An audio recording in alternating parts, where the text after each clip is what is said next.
So I love that everybody has been checking out our privacy divider for stock tank pool that we put up and did last year.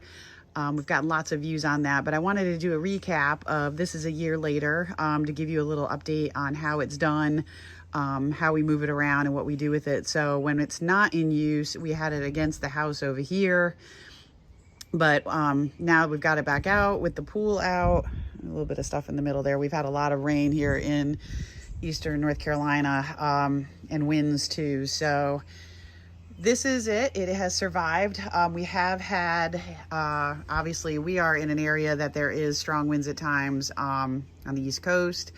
Also we are prone for hurricanes and stuff. So it has done fantastic. And I know a lot of you are saying to do stuff with the buckets, but right now we have to move this on and off due to the seasons and whether we get high winds, because like anything, it can still fall over. But this gives you an idea of how we have it back out on our patio from our previous videos. We set it back up like this. We put a little towel rack on it so it can hold the towels. We have little hooks that can hold when we need to skim or use the broom. We are going to keep adding. We're probably going to put some lights on for this season. We're still not even able to really get in the pool yet because it's so chilly. We're not quite at prime time, but on this side, we have this clock that we take in and out. It's just kind of fun.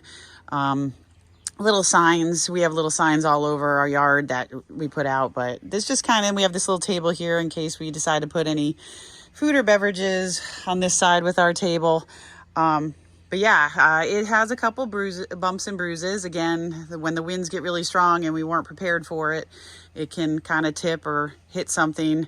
But honestly, it is done really well. And we will use it again this year. Kind of toned down on the yellow color. But again, it serves its purpose, and we even put other stuff over it. Again, I'd like to put some lights at the top there. It'll get more decorative this season, and I'll show you as we add. I know a lot of you are talking about you were going to make this and you were going to do some of your own things, and on the bottom you put planters and put plants and such. But again, like I said, we have to move this on occasion, so it gets pushed against the house, lifted, and having more and more things on the bottom there can make it a little bit more difficult to do everything. So we'll get it a little fancier this season, but here it is. Thanks for watching.